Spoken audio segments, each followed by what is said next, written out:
안녕하십니까. 세상 읽어주는 남자 이성훈입니다. 오늘은 경쟁 유발자 머스크 또 삼성을 밀어준다는 주제로 한 말씀 드리겠습니다. 사실 그 칩 시장에서 영향력이 막강한 기업은 칩을 많이 만드는 업체라고 볼 수 있습니다. 그 AI 시장, AI 인프라 시장을 장악한 엔비디아, 그 AP는 물론 각종 통신 칩에 이어서 자동차에 들어가는 전장칩, 그리고 헤드셋, SR 헤드셋에 들어가는 칩까지 만드는 퀄컴, 그리고 삼성과 함께 스마트폰을 양분하고 있는 애플, 그리고 자율주행 차량, 휴머노이드 로봇, 그 옵티머스 등에 들어갈 칩을 만드는 테슬라 같은 기업들이 그런 대표적인 팹리스라고 할 수 있습니다. 사실 오늘 하고 싶은 얘기는 바로 테슬라인데요.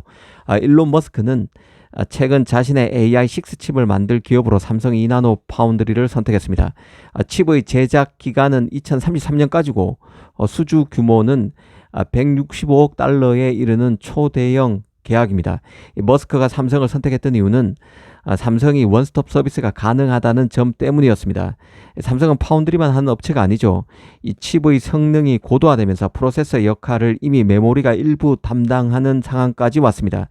당장 HBM4가 그렇습니다. 이런 칩 간 역할에 융합 현상이 두드러지면서 이런 칩들을 어떻게 배치하느냐도 중요해지고 있습니다. 이런 맥락을 두루 감안하면 삼성이 종합 반도체로서 역량을 갖춘 만큼 삼성의 사업 포트폴리오도 팹리스 입장에선 매우 매력적인 포인트가 될 수 있습니다. 칩과 연계된 모든 소싱을 일원화할 경우에는 칩의 제작 기간이 크게 단축되고 팹리스 입장에서 비용도 절감할 수 있습니다. 더구나 그 삼성 파운드리가 있는 텍사스의 오스틴과 테일러는 테슬라에서 가까운 곳이죠. 본사에서 가깝습니다. 이런 큰 그림 속에 머스크가 삼성 파운드리를 선택했다고 볼 수 있습니다. 사실 이 얘기는 다 이제 아는 얘기죠. 이 또 한 번 AI6 칩 얘기를 꺼내던 이유는 또 머스크가 사실상 삼성을 밀어주는 선택을 또 할 것으로 예상되기 때문입니다. 핵심은 이 머스크가 AMD의 AI 칩을 더 많이 쓸 것이라고 밝혔다는 점입니다. 머스크가 최근 트윗을 올렸는데요. 흥미로운 관점이 담겼습니다. 바로 고급 워크로드에서는 엔비디아가 여전히 앞서 있지만 중소 AI 모델에서 AMD의 경쟁력이 충분하다고 밝혔습니다. 머스크는 중소규모 AI 모델이 AMD 하드웨어에서 꽤 잘 작동하고 있다고 했습니다. 한마디로 팀 레드인 AMD 하드웨어를 높게 평가한 것이죠.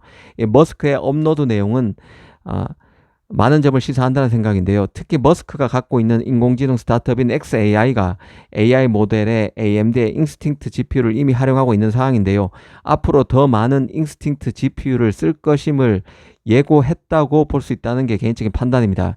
여전히 최고 컴퓨팅 성능을 요구하는 분야에서는 팀 그린인 엔비디아 GPU 블랙엘이 가장 앞서 있다고 얘기하면서도 그 바로 아랫단에 있는 추론 영역 중소형 AI 모델에서는 AMD의 인스팅트 GPU가 경쟁력이 있다고 보는 만큼 AMD 칩을 더 많이 활용할 것이란 얘기입니다. 이 테슬라 같은 최고 빅테크 기업이 AMD GPU를 더 많이 사용하게 되면 업계 전반의 파급 효과가 커질 수밖에 없습니다. AMD가 AI 하드웨어 인프라 경쟁에서 엔비디아에 압살당할 정도로 밀려왔던 것은 빅테크 시장에서 완패했기 때문인데요. 그런데 이제 테슬라가 AMD를 제대로 주시하기 시작했습니다. 마치 AI6 칩을 삼성에 맡겨서 TSMC와 삼성 간의 파운드리 경쟁을 촉발한 것처럼 머스크는 자신의 영향력을 10분 발휘해서 AMD를 밀어줌으로써 엔비디아와 AMD 간의 경쟁을 유발하고 있다는 생각입니다. 머스크의 업로드 자체가 그냥 간종이기 때문에 그 사람 캐릭터 때문에 올리는 게 아니죠. 이런 저간의 배경을 염두에 두고 업로드했다고 봐야 할 것입니다. 이 삼성으로서는 AI 인프라 시장에서 AMD의 성장이 나쁘지 않은데요. 삼성은 AMD의 주력 HBM 공급자이기 때문에 그렇습니다. 이번에 머스크가 성능이 좋다고 했던 AMD GPU 인스팅트 GPU 중에서 꼭 집어서 MI300을 얘기했는데요. MI300 같은 경우는 삼성의 HBM3E 12단 제품이 탑재되어 있습니다. AMD의 MI300 GPU 같은 경우는 이전 AMD AI 칩 성능을 대거 끌어올려서 엔비디아의 호퍼 블랙엘가 해볼만 하다는 평가를 받는 GPU입니다.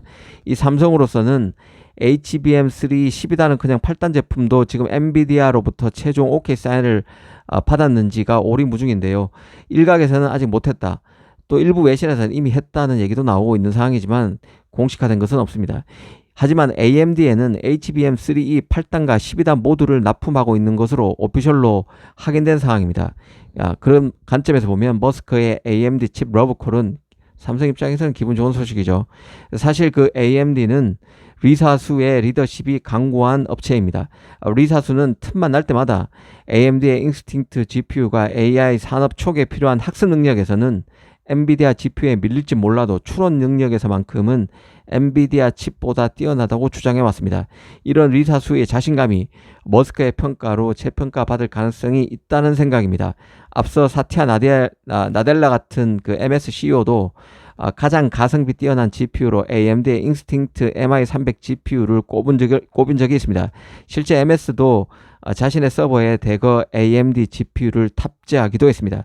이런 흐름이 AMD에 그리고 연쇄적으로 메모리 업체인 삼성의 기회가 될 것이란 생각입니다. 사실 그 HBM 시장 구도를 보면 지난해인 2024년 말만 해도 하이닉스가 5였고 삼성이 4, 마이크론 1 정도였는데요. 올해인 2025년에는 하이닉스가 5로 그대로 오면 삼성이 3, 마이크론이 2를 차지할 것이라는 전망이 시트에서 나온 상태입니다. 하이닉스의 위상은 공고한데 삼성은 오히려 시장 점유율이 빠지고 마이크론은 10% 삼성 빠진 만큼을 다 먹은 상태입니다. 그만큼 삼성이 어려운 상황인데요. 여기에는 엔비디아 컬 통과 지연이 가장 큰 원인이었다는 생각입니다. 이 삼성으로서는 엔비디아 연임 굴욕을 당해왔다고 보는 게 맞을 것입니다. 이 젠슨왕은 지난해 말만 해도 패스트트랙으로 삼성 HBM을 검증하고 있다고 했지만 해가 바뀌어서는 올해에는 삼성의 HBM 설계를 다 바꿔야 한다고 면박을 준 바도 있습니다. 1년 넘게 변죽만 울리고 있지만 제대로 된 성과가 없다고 보는 게 맞을 것입니다. 삼성 입장에서는 AI 시장에서 AMD의 분전에 따라서 HBM 사업이 탄력을 받을 수 있습니다. 일각에서는 삼성이 이미 그 엔비디아 컬을 마무리했다는 얘기도 꾸준히 나오고 있지만 통과가 설사 됐다 하더라도 시장 파급이 크다고 보기는 어렵습니다. 이미 하이닉스가 HBM3 8단 12단 같은 경우는 물량 대부분을 가져갔을 것으로 보기 때문입니다. 엔비디아향 HBM 경쟁은 이미 HBM4로 넘어간 상태입니다. 삼성도 HBM3 12단보다 HBM4에 공을 들이고 있다고 보면 될 것 같습니다. 엔비디아의 경우는 마치 그 머스크가 엔비디아와 경쟁을 촉발할 목적으로 AMD 칩을 띄워주는 것처럼 이 젠슨왕도 의도적으로 HBM4에서 삼성과 마이크론을 더 띄워줄 수도 있다는 생각입니다. 하이닉스를 견제하기 위해서 그런 것이죠. 앞으로 GPU 경쟁, HBM 경쟁을 한 묶음으로 잘 봐야 한다는 생각입니다. 특히 그 1등 기업을 견제하기 위해서 이 팹리스는 파운드리 경쟁을 유인하고 프로세서 업체는 HBM을 유인하는 방향으로 머리를 쓰고 있다는 점도 항시 염두에 둘 필요가 있습니다. 당장 HBM 기술력이 처지는 삼성으로서는 대량 생산을 기반으로 가격 인하에 더 나서서 엔비디아 이너서클의 이름을 제대로 올리고 경쟁에 나설 수 있습니다. 올 4분기부터 이런 관점에서 경쟁 구도가 더 흥미로운 양상으로 전개될 것으로 보입니다. 감사합니다.